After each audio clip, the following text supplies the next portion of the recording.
Now we jump to the boys at Marston Road and the Shed End project. Alan, Mitch, how are we doing? How are you doing? Good evening. I'm doing great. It's great to have you back. Thank you very much. How many times has this been now? Several hundred. A dozen. Yeah, it's great to sort of follow this project from start to where it is now, which is why you're in the studio this evening. I think it's always good, and as we always do every time we get you guys on, to sort of give a bit of history of the Shed End project, just in case someone's been living under a rock or they just don't have a clue what the hell we're talking about. So, at Marston Road currently, there's the two stands on the east and west side. Yeah. Am I right so far? Yeah. But historically, before 2008, there was another stand on the southern side, affectionately known as the Shed End, which unfortunately came to its demise in that year. And here we are now. So tell us why the fans wanted the Shed End back. Heart and soul of the club, really. It was 2006 it was when it came down, when we got promoted to the conference, and they put some temporary seating up there that they had to do. We got demoted a couple of seasons later. The temporary seating went back for obvious reasons, cost involved in it, etc. There was no atmosphere. There hasn't been atmosphere ever since then, and it's not anybody's fault. It was, we got promoted. That's what everybody wants in football. But finances weren't there to replace what we used to have or improve what we had at the time, which was a temporary seating. So, in fact, the temporary seating nearly killed the club because it cost that much money. So, I remember the temporary seating at the park, actually. I went during them seasons. Things looked like they were going to continue to project, but, things don't always go that way in football. No. Football's a tremendous sport for just when everything's going right, giving you a great big kick where the sun don't shine, So, and that happened. The seats went back, and as I say, it nearly killed the club. The seats nearly killed the club themselves, the rental of those, and it was a ground grading requirement, so they had no choice but to do that, really. So, as I say, nobody at fault at all, victims of our own success, if anything. But we went. That end was barren. Open end still is at this moment in time, but that end was barren for up until the present day. So. We were just talking about this before we went on air, actually, but it was 2nd of September 2014. We were playing at Market Drayton Town away, and they had a little tiny stand at their town end of the ground, and it was made out of timber, and I thought, I said to one of our mates, Ian Wilshaw, I says, we could do something like this, and it just got it's just consumed the next 4 years of our lives, unfortunately. I say unfortunately, it's not unfortunately at all, because it's the end result is we started digging the foundations for the new stand yesterday. So yeah, it's not been a case of buying a bit of timber and a bit of steel to go on a roof, has it? It's been far more complicated than I imagine. I mean, I appreciate the work you've done, because I've seen every step you've taken, but the things that have had to go into just building a little stand at the end of a park, which sounds very simple when you say it out loud, but there's so many hurdles to cross, isn't there? Well, it's, in football now, after the Bradford fire and everything, and the Taylor report and all the safety standards, the Green Guide that came out, the club have got a responsibility, duty of care, etc., to everybody. So it's and rightly so, it's the health and safety hoops, the ground grading requirements that you've got to jump through. And, blimey, when I'm leaning against that bit of timber at Market Drayton Town, I never, ever envisaged the work that, to be fair, that I haven't done a lot of. Mark, Ben Alcock have done loads. Without them, this wouldn't be happening now. I'll say that now. It wouldn't be happening without Mark and Ben. Their input has been absolutely astronomical. Their technical know-how, the contacts, we wouldn't, Al and I, we wouldn't have got it to as far as where we have now, would we? I'd be keeping on asking people. Which, they came in, they've done everything, they've done so much work, and I feel like I'm repeating myself every 5 minutes here, but the thousands and thousands of emails and messages and phone calls and hoops that we've had to jump through to put what is basically a very, very simple structure. All it is literally a roof with 6 legs. That's all it is. I say that's all it is. It's not. It's our spiritual home, and it's what we've always wanted and always got. You know, what we've got, but the journey to get there has been long and arduous, anyhow. You know, so it's not just a case of we're building this stand. All the work that we've done has been replacing all the plans and drawings and the history that the club had lost.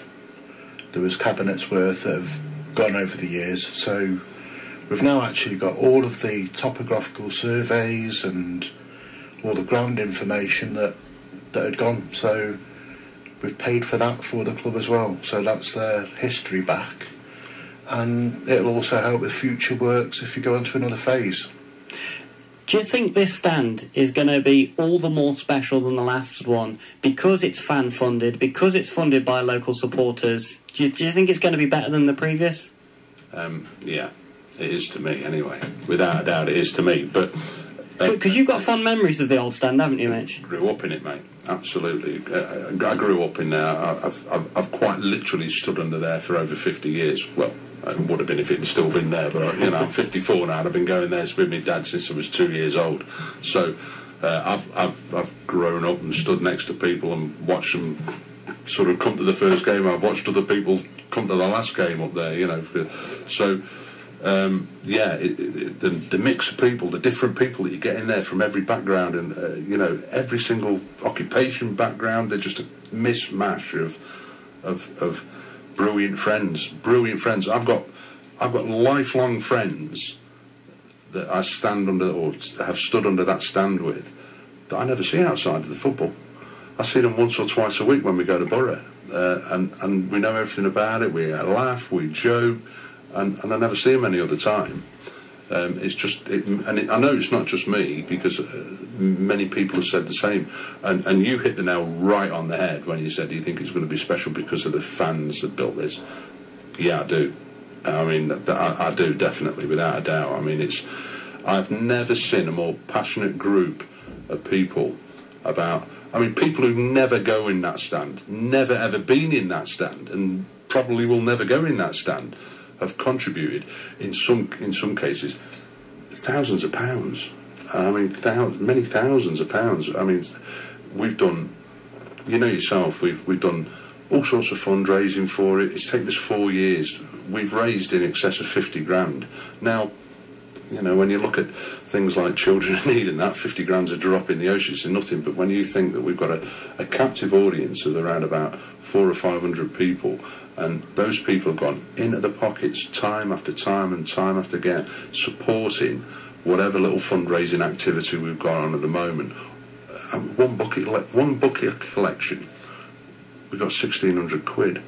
And what was it, about 3 weeks ago now, when we played at home, was it Staff Senior Cup, I think it was? Yeah. We were due, the footings was due to start. We were due to sign it all off. The board was supposed to put the order in the day after, and we were told that it was going to cost us an extra 4 grand because of the footings had to be wider than what they'd been planned for, and we've been there before. We've been there several times before. Right on the eve of the build, right on the eve when the diggers were going to go in. I mean, the time before we were told it was going to cost us an extra 11 grand. And we thought, oh, here we go again, like, you know, everything's planned around it. All this money's been raised by different people doing different ventures. And to have the rug pulled out from under our feet again. And, you know, I'll tell you now, Matt, shall I tell you exactly what happened? Within 24 hours, we'd raised that 4 grand. I was actually going to ask you some of your more memorable fundraising occasions. The initial one I remember from the start is the 100 Club. Yeah. That was that. Yeah. Was that the one that started it? Yeah, am I right in thinking that? Yeah, that's. I mean, I got home the legendary fag packet drawing, and I promise you, it was on the back of me fag packet. Honestly, Benson and Hedges Gold. I don't know if you're allowed to advertise or not, but I just have done. Most definitely not. Sorry about that, but it was. You're probably not even allowed to talk about cigarette packets anymore. But there it was on the back of the ciggy packet. And I've done a bit of Google research and scrolled a few figures down, and I thought I can buy all this timber and a bit of profile cladding for 10 grand.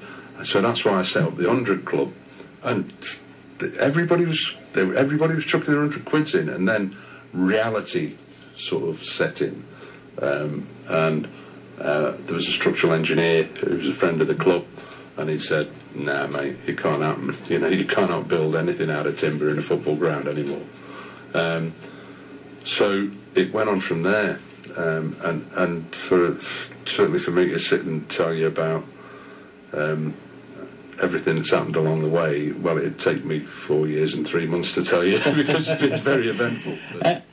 I've got to ask, is it future proof? Let's say the Rangers have the best run they've had, and they get back to where they were, and the powers that be step in. Right, we've got to get this ground up to X standard. What happens then to the stand? Well, it's a pitched roof. I mean, it's propped at the front, and there's room to get profile terracing underneath. So we're building off the rear fence, and all the steel's strong enough because it's all been tested. So the roof's going onto that, and in a world of phased work, shall we say, it's 31.5 metres wide and 6 metres deep, and you could almost double the size by building on the ends of it. Well, yeah, the answer is yeah. We can. That's why it's been built out. And I've got OCD, and I can't shut up as well. So sorry, I'm for putting in there. But the end bay. Al has spoken a lot so far. So I know he has. He's excelled himself this evening. But the end bay is slightly smaller than the other five, and it does my head in when I'm looking at the drawings. But that's the reason why, because quite simply, there's only slight modifications that have got to be made to the steels at the back. That they do hold the fence, but they're more substantial than a normal fence. But there's only slight modifications to those steels to allow it to be extended the whole length of the terrace. So, yeah, it is future-proof. Brilliant. We'll go to a couple of tracks. This will give you time to get your questions in. Any other questions for the guys about the Shed End project, do get in touch with us tonight. You can get in touch with us right here to the studio at 01785 63 1073. You can drop us an email, studio at stafford.fm, or we'll also be monitoring the Up the Borough page as well on Facebook, so do feel free.